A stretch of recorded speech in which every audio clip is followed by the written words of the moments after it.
with trained professionals. Okay, so I'm here with Rick Rubiano. I got it right. You're originally from Brownsville, is that correct? Originally, yeah, born and raised here. Born and raised, class of 87. 87. That's right. I didn't mean to date you, so right now everyone's doing the math. They're going That's back all right. like, That's man, right. he's That's this right. old. That's right. So you're originally from Brownsville, and we want to talk to you about the project you have here. It's the Holiday Inn. I think a lot of people have seen. There's been a little bit of changes there, and we just kind of want to visit with what are some of your thoughts? What are some of your concepts around what that project's going to be? Well, we're redeveloping the Holiday Inn Sheridan into the Las Palmas retail. That's going back history there. You said Sheridan, right? That's right. That's right. I Not to date you more. Right. You can always tell I'm from Brownsville because I call it the Sheridan 4 Points. The Sheridan 4, okay. Then reflagged as a Holiday Inn. About 150 rooms, more or less. Okay. Event center. Used to hall. be. Now It's leveled as of today. Literally, this morning they were doing the last of the vertical walls, and now they're hauling off most of the materials. So that's it. Yeah, it's done. Okay, so it's and you guys closed on the property not too long ago. Yeah, about a month ago. Okay. Yeah, almost about 3 weeks ago. You guys don't mess around. Well, close on it, move on. But the time value of money, right? Yeah, but you have a plan for it. You have a vision, and yes. We were talking about earlier. You originally being from Brownsville, you were looking at, how can we really bring a project that really adds value, something unique. So, just share a little bit about what your vision, what that project. The plan is straightforward. It's like any other type of. If you want to call it upscale development along the Brownsville. Let's call it Express upscale development. Thanks. We'll have sit-down restaurants to differentiate from, say, fast casual or quick service. We won't be doing any quick service. Okay. The sit-down dining, and then there'll be retail space behind. So no drive-through windows. No, we've talked about that. If somebody needs one, we would probably consider it for the right tenant. Okay. But at this time, I don't believe that there's anybody who, because of the time it takes to prepare a meal for them, from when you order it to when it's delivered to you, the drive-through concept doesn't work. Now, the pickup parking spots, as you're familiar with the Chili's to any of the other restaurants, Johnny Carino's and so forth, so they'll have some pickup, but it won't be a drive-through. Okay. On the footprint there, how many pad sites can you fit? I think that's what we're talking about, right? Yeah, pad sites in the front. I believe there's 4. Okay. They're going to be about anywhere in the range of 6,000 to 7,000 square foot per location. Parking's really important because of the high demand traffic and so forth. So that's what's being designed now. And in the rear, we'll have about 40,000 feet of retail space, inline or small shop space. Sometimes it's called. And how about we talked earlier that. Your vision for this, does it give us something different that we don't already have? What's the whole? There's a few ideas that folks, whether they're national players or they are strong regional players, that means they have a presence perhaps in San Antonio, Houston, McAllen, even Laredo at times. If they have a strong presence in those markets, that what they've talked to us and shared with us what their needs are, the type of space that they want, what makes them the most successful. So I think we're holding back on a couple of items that we still have in design right now. But yeah, it'll be a little bit different from what you, hopefully better, from what you're seeing in Brownsville across the board today. Okay. So there'll be some concepts like that'll be incorporating family and even perhaps a little bit of nightlife that Brownsville, we feel Brownsville needs a little bit. Yeah.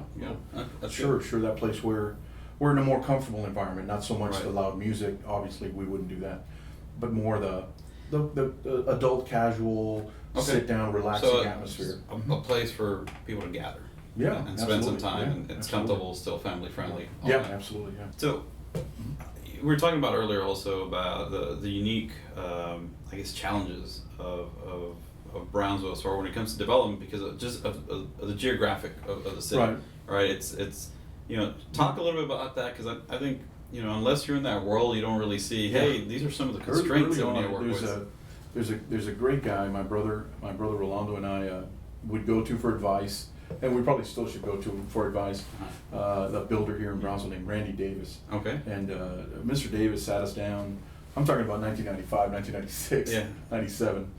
And he explained to me, he says, listen, you have to pay very close attention to Brownsville because of the constraint of the river, Okay. and then the constraint of the coastline, Right. right? So, And then narrow it down because of, well, either governmental development along the riverbank, and you're not obviously going to put a mall directly Right. on the river. right. So then you've Takes got a buffer. actually an act of Congress to probably. Yes, exactly. Literally. So you've got a natural buffer there. Yeah. And then the coastline with its wetlands and marshlands and some of the land that you see like around the Palo Alto battlefield, Okay. where they've got some constraints for development.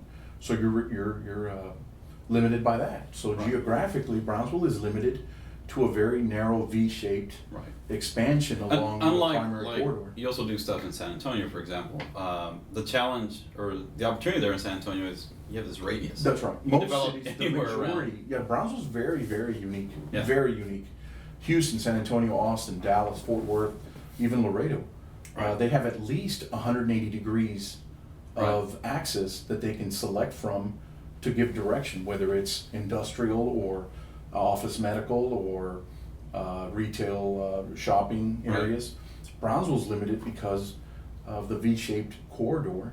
It doesn't have the same expansive nature Right. that the rest of the cities have. So, in all fairness, PUB is, I was not familiar with them as much 45, 60 days ago as I am today. Yeah. And they have really impressed me in dealing with utilities from Edinburgh, McAllen, San Antonio, Right. Harlingen. They're Brownsville probably PUB. very responsive, I would imagine. Extremely responsive. I was pleasantly surprised. Yeah, yeah. They've been on the spot. So as a developer, you're already like, oh, I gotta deal with Well, the utility. that's right. That's right. So you do. We try to stay positive. We try to stay open and open-minded Uh-huh. about things. But yeah, sometimes you do realize you've got to get that information, and how long will it take? And through our local engineering firm, PUB was responding within hours, not even days, Yeah, sending back information that we requested. that's great. So yeah, You know what's funny is that was very impressive. Brownsville PUB, they're also on the United Brownsville board, and one of the things that we really see about them is they kind of get the role they play in the big picture, and they've always been real responsive. But you know, one of the big things that was identified in our plan is that we just didn't have the electrical capacity for some of these larger economic development deals, these industrial deals. And you know, we listed on our plan as a challenge, and they kind of just owned it, and they said, look, you know, we don't want to be the reason why there isn't economic development growth. Correct. Yeah. So they did two projects. They did the Cross Valley tie-in, and they did the Tenasca, and that essentially, which is local generation, that essentially doubled our electrical capacity here. Great. And you know, whereas before there was an automatic, you know, developers are like, okay, do you have the power I need here? No? Okay, well, you're off the list. It's that simple, right? So I mean, that's really I think a cultural thing for them of being responsive to not just the community but to developers like yourself, right? The response was fast. I think that it is what Brownsville needs in terms of response from both of those organizations. Yeah. And that's important because developers talk to other developers. They get a sense of, man, you know what? It's really tough to do a deal there, I'll or tell it's you what, really easy to do when a deal people there. tell us that, when I hear that, I've heard that in Harlingen, I've heard Yeah. that in McAllen, I've heard that to some extent in Brownsville. When we've done deals in all those cities, when you come forth with a straightforward plan that's clear, concise, that communicates what your intent is, what your Right. goals are, what your, in terms of PUB, what your demands are for power and water and sewer, what you go to the city and you say, look, this is what I'm planning in this specific area. It's when you don't show up with that information and you really are asking them to bend over backwards on a whim or a dream or just a simple idea. Or to do your job for you, essentially. That's right. And it's like, That's well, right. well, Yeah. how can we do this? Like, well, you're the developer on it. Right, you need to hire an engineer, you need Yeah. to hire an architect, you need to hire folks that are professionals, and then bring us that information back to the city and the Right. utility for approval or recommendation. Some people, I guess, when they try to circumvent that or for lack of budgeting or Yeah. whatever it might be, they ask the city or the utility to do that on their behalf. And that's when It's that classic, that's when right? they say, well, they're not answering my questions, they're not, addressing my needs. Well, you need to tell me what your needs are so I can address them. Right. That's what I would say if I was PUB or the city, and I had an answer like that. It's when they come with that sketch on a napkin saying, That's this, right. This is what we want to build. Yeah, It's what do you think about this? well, you guys are making it too hard. I was like, well,